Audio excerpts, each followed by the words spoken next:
శ్రావణంలో కూడా ఆషాఢం ధరలకే అమ్మకం. సుప్రీంకోర్టు చాలా రోజుల తర్వాత ఒక సూపర్ జడ్జిమెంట్ ఇచ్చింది. ఎమ్మెల్యేల అనర్హత అంశం పైన దేశవ్యాప్తంగా వివిధ సందర్భాల్లో వివిధ రాష్ట్రాల్లో చర్చ జరుగుతూనే ఉంది. ఈసారి తెలంగాణ రాష్ట్రంలో జరిగినటువంటి పరిణామాలని సుదీర్ఘంగా విచారించిన తర్వాత సుప్రీంకోర్టు ఒక డైరెక్షన్ ఇచ్చింది. ఖచ్చితంగా ఇది ఒక ల్యాండ్ మార్క్ జడ్జిమెంట్ అయ్యేటువంటి అవకాశం ఉంది. ఇకపైన ఎమ్మెల్యేల అనర్హతకి సంబంధించి నిర్దిష్టమైనటువంటి కాలపరిమితిని పాటించక తప్పని పరిస్థితి ఈ జడ్జిమెంట్తో ఏర్పడుతుందా? అలానే తెలంగాణలో అనర్హత అనే అంశాన్ని ఎదుర్కొంటున్నటువంటి ఎమ్మెల్యేలపైన నిర్ణయం తీసుకుంటే ఉప ఎన్నికలు అనివార్యమా? ఈ అంశాన్ని విశ్లేషించేటువంటి ప్రయత్నం చేద్దాం. మనతో పాటు AP high court advocate Battula Ramakotaiah గారు ఉన్నారు. రామకోటయ్య గారు నమస్తే. నమస్తే కేశవ్ గారు. రామకోటయ్య గారు, ఏంటి జడ్జిమెంట్? సుప్రీంకోర్టు చాలా రోజులుగా ఎదురు చూసినటువంటి జడ్జిమెంట్ 3 నెలల్లో అనర్హత పైన నిర్ణయం తీసుకోవాలి. ఎందుకంటే చాలామంది చెప్పిన మాట ఏంటంటే లెజిస్లేచరు, జ్యుడిషియరీ రెండు కూడా ఈక్వల్ ఆపోజిట్ పవర్స్గా మనం చూడాల్సి ఉంటుంది. కాబట్టి ఒకరి అధికార పరిధిలోకి ఇంకొకరు ఇన్వాల్వ్ కారు అనేటువంటి అభిప్రాయం ఉండేది. కానీ ఇప్పుడు జడ్జిమెంట్ ఇచ్చినటువంటి క్రమంలో లెజిస్లేచర్కి ఒక డైరెక్షన్ ఇచ్చింది. మీరు 3 నెలల్లో నిర్ణయం తీసుకోండి అని. అసలు ఈ నిర్ణయం చెల్లుబాటు అయ్యేటువంటి అవకాశం ఉంటుందా? మళ్ళీ దీన్ని కంటెస్ట్ చేసేటువంటి అవకాశాలు ఏమైనా ఉంటాయా? కేశవ్ గారు, మీరు చెప్పినటువంటి క్వశ్చన్ చాలా మంచి క్వశ్చన్. దీన్ని కనుక మనం చూస్తే మన భారత రాజ్యాంగం మొత్తం కూడా 3 వ్యవస్థలు ప్రధానంగా. ఒకటి పార్లమెంటరీ లెజిస్లేటివ్, 2 ఎగ్జిక్యూటివ్, 3 వచ్చేటప్పటికి జ్యుడిషియరీ. ఈ 3 కూడా సమన్వయం చేసుకుంటూ ఎవరి యొక్క అధికారాల్లోకి వాళ్ళు వెళ్లకుండా, ఒకరి అధికారాన్ని ఒకరు టచ్ చేయకుండా ప్రజాస్వామ్యాన్ని కాపాడటమే వారి యొక్క అంతిమ ఉద్దేశం. అయితే మనకి గతంలో చూసినట్లయితే పార్లమెంటరీ ప్రజాస్వామ్య వ్యవస్థలో ఒక్కొక్కసారి లెజిస్లేటివ్ అధికారంలోకి వచ్చినాక పార్లమెంటు తన అధికారాన్ని మొత్తాన్ని కూడా తన గుప్పెట్లో పెట్టుకొని ప్రజాస్వామ్యాన్ని పాతరేస్తూ వాళ్ళ యొక్క పబ్బాన్ని గడుపుకుంటూ ప్రతిపక్షంలో ఉన్నప్పుడు ఒక రీతి, అధికారంలోకి వచ్చినాక ఒక రీతి అన్నట్టుగా వాళ్ళ నీతి మార్చి వాళ్ళ విధానాన్ని కొనసాగించేటటువంటి పరిస్థితులు ఉన్నప్పుడు మనం గతంలో చూసినట్లయితే ఆర్టికల్ 356 ఎప్పుడు కూడా కేంద్రంలో ఉన్న ప్రభుత్వాలు రాష్ట్ర ప్రభుత్వాల మీద, రాష్ట్రంలో ఉన్నటువంటి ప్రజాస్వామ్యం ఎన్నికైనటువంటి ప్రభుత్వాన్ని ఒక కలంపోటుతో రద్దు చేసి, అక్కడ ఉన్నటువంటి ప్రభుత్వాన్ని రద్దు చేసి కేంద్రం యొక్క చేతుల్లోకి తీసుకొని రాష్ట్రపతి పాలన తెచ్చడం జరిగేది. అది ప్రతిపక్షంగా ఉన్నప్పుడు బీజేపీ విమర్శించేది, కానీ అది కాంగ్రెస్ లో మొదట్లో. తర్వాత కాంగ్రెస్ కేంద్రంలో ప్రభుత్వం కోల్పోయినాక బీజేపీ మళ్ళీ అధికారంలోకి వచ్చిన బీజేపీ కూడా అదే పని చేస్తా ఉన్నప్పుడు మనం మొట్టమొదటిసారి S R Bommai versus state of supreme court అనే జడ్జిమెంట్ లో ఆర్టికల్ 356 మీద ఇచ్చి ఒక ల్యాండ్ మార్క్ జడ్జిమెంట్ లెజిస్లేటివ్ యొక్క పవర్స్ ని అక్కడ కుదించడం జరిగింది. అదేవిధంగా మీరు చూసినట్లయితే పార్లమెంట్ ని ఎంతవరకు సవరించవచ్చు అనే దాని మీద మా ఇష్టం వచ్చింది చేస్తామనేటప్పుడు దాన్ని కూడా ఒక జడ్జిమెంట్ మనకి అప్పుడు ల్యాండ్ మార్క్ జడ్జిమెంట్ వచ్చింది, Kesavananda Bharati versus state of union of ఇండియాది. ఆ కేసు కూడా వచ్చినాక పార్లమెంట్ కొన్ని పరిధులు ఉన్నాయి, పరిధి దాటి ప్రవర్తించకూడదు. పార్లమెంట్ అనేది ఏ సవరణ చేస్తే ఆ సవరణ కుదరదు, బేసిక్ స్ట్రక్చర్ ని వాళ్ళు మార్చడానికి లేదని చెప్పి ఒక నియమ నిబంధన కూడా సుప్రీంకోర్టు కొత్త భాష్యం చెప్పింది. అట్లా ఇప్పుడు మన పార్టీ ప్రయాంపుల చట్టం 10వ షెడ్యూల్లో మనకి 52 రాజ్యాంగ సవరణ ప్రకారం పార్టీ ప్రయాంపులు ఏంటి? ఒక పార్టీలో గెలిచినటువంటి వ్యక్తి కనిష్టం ఒక గుర్తు మీద గెలిచి, ఒక ఎజెండా మీద గెలిచి ఒక వ్యక్తికి ఓటేసినప్పుడు ఆ యొక్క పార్టీ సిద్ధాంతాలని, ఆ యొక్క పార్టీ విధానాలను నమ్మి ఓటేసినప్పుడు వాళ్ళు అధికారం మారినాక ఆ పార్టీని వదిలిపెట్టి ప్రతిపక్షంలో ఉన్న సభ్యులు గుంపగుత్తుగా ఏరే పార్టీకి వెళ్ళడం కానీ జరుగుతున్నప్పుడు దానికి కొన్ని నియమ నిబంధనలు పార్టీ ప్రయాణ చట్టాన్ని యాంటీ డిఫెక్షన్ లాంచ్ చేశారు. చేసినప్పుడు మన పార్లమెంటరీ ప్రజాస్వామ్యంలో ఒక సభ్యుడిని ఎన్నుకున్నప్పుడు దానికి కాల పరిమితి ఎంతకాలం ఉంటుంది? 5 సంవత్సరాలు ఉంటుంది. 5 సంవత్సరాలు ఉన్నప్పుడు ఈ యొక్క కోర్టులో కూడా తీర్పులు కేసులు వేస్తే కాలం 5 ఏళ్ళు 10 ఏళ్ళు గడిచి ఆ తీర్పులు రావడం జాప్యం జరుగుతుందని చెప్పి ఈ అధికారాన్ని స్పీకర్ కి కట్టబెట్టడం జరిగింది పార్టీ ప్రయాణికులు చట్టంలో. ఇప్పుడేం చేస్తున్నారు? ఈ స్పీకర్ కూడా అధికార పార్టీ వ్యక్తి కావడం వల్ల ఆ యొక్క విచారణ, పార్టీ ప్రయాణ విచారణ ఏదైతే ఉందో దాన్ని నెలలు, సంవత్సరాలు, పుణ్యకాలం పూర్తి 5 సంవత్సరాలు ఇప్పుడు కూడా దాని మీద నిర్ణయం తీసుకోకపోవటం, ఈ పార్టీలో గెలిచిన ఎమ్మెల్యేలు ఆ పార్టీ కండవ కప్పుకోవటం, అక్కడ ఇక్కడే కూర్చొని ఆ పార్టీకి వంత వాళ్ళటం, ఆ పార్టీ యొక్క ఏదైనా విషయాలు ఉన్నప్పుడు ఇప్పుని ధిక్కరించడం, ఇలాంటి పరిస్థితులు చేసినప్పుడు దీని మీద మనకి ఈ తీర్పు రావడం. ఇప్పుడు దీనికి ఇన్ని రోజుల మీమాంస తర్వాత ఈ రోజు ఇచ్చినటువంటి జడ్జిమెంట్ ఖచ్చితంగా ఒక డైరెక్షనల్ జడ్జిమెంట్ గా అనుకోవచ్చా? 3 నెలలు అనేది ఈ కేసుకు మాత్రమే వర్తిస్తుందా? ఫర్దర్ గా ఎక్కడ అనర్హత అనేటువంటి అంశం వచ్చినా కానీ 3 నెలల క్రైటీరియాగా నిలబడే అవకాశం ఉంటుందా? ఖచ్చితంగా నేను అదే అంటుంది. ఇప్పుడు మనకి ఎక్కడైనా సరే ఈ జడ్జిమెంట్ లో ఉన్నటువంటి పరమార్థం ఏంటంటే, మీరు 5 సంవత్సరాల కాల వ్యవధిని మీ ఇష్టం వచ్చినంత కాలం గడిపి పేషెంట్ అదే ఆపరేషన్ సక్సెస్ పేషెంట్ గైడ్ అన్నట్టు కాకుండా, ఇప్పుడు మనం ఆపరేషన్ చేస్తాం, ఆపరేషన్ సక్సెస్ఫుల్ అయ్యే పేషెంట్ చచ్చిపోతే ఉపయోగం లేదు, మీరు 5 సంవత్సరాల తర్వాత మీరు తీర్పు చెబితే ఉపయోగం లేదు.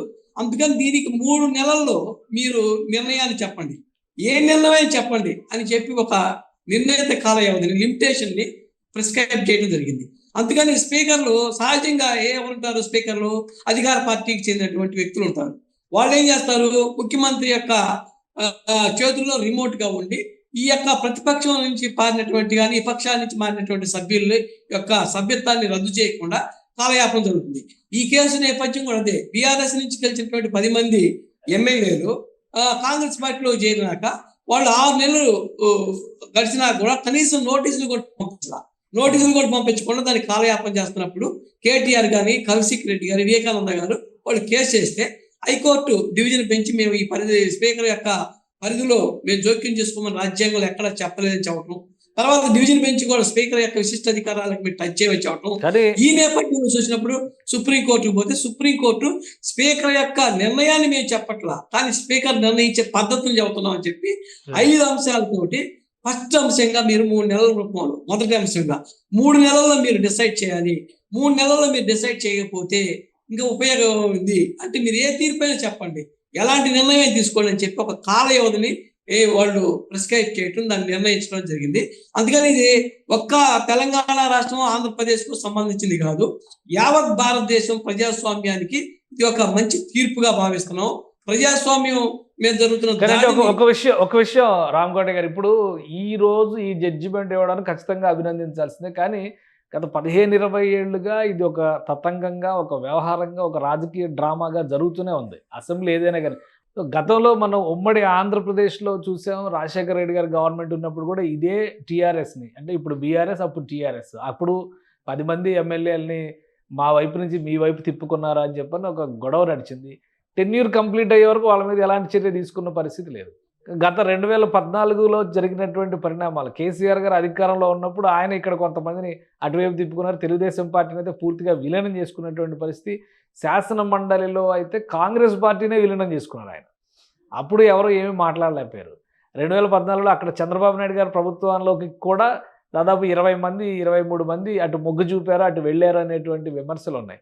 అక్కడ ఏమి చర్యలు జరగలేదు. 2019లో కూడా కొంతమంది సొంత పార్టీల పైన తిరుగుబాటు బావుటాలు ఎగరేసి పక్క పార్టీలు, అంటే అధికారంలో ఉన్నటువంటి పార్టీలు అంటకాగినటువంటి పరిస్థితి ఉంది. మళ్ళీ ఇప్పుడు కొత్తగా ఏ మార్పు వచ్చింది చట్టాల్లో? ఎందుకు సుప్రీంకోర్టు ఈ డైరెక్షన్ ఇచ్చింది? ఇదే వ్యూహాన్ని గతంలో ఎవరు ఎందుకు అనుసరించలేకపోయారు? మిగతా రాజకీయ పార్టీలు ఎందుకు సుప్రీంకోర్టు తలుపు తట్టలేనటువంటి పరిస్థితి ఉంది? ఇప్పుడు మనం జనరల్ గా చూస్తే ఎప్పుడో ఒకసారి ఏదో ఒక టైంలో కోర్టు అనేది ప్రజాస్వామ్యాన్ని కాపాడటంలో కానీ, ప్రజాస్వామ్యాన్ని పరిరక్షించడంలో కానీ కోర్టు ప్రముఖ పాత్ర పోషించాలి. కోర్టులో లేకపోతే ఈ ప్రజాస్వామ్యం అనేది నిజంగా ప్రజాస్వామ్య ముసుగులో నియంత్రణ యొక్క చేతుల్లోకి వెళ్ళిపోతా ఉంటుంది.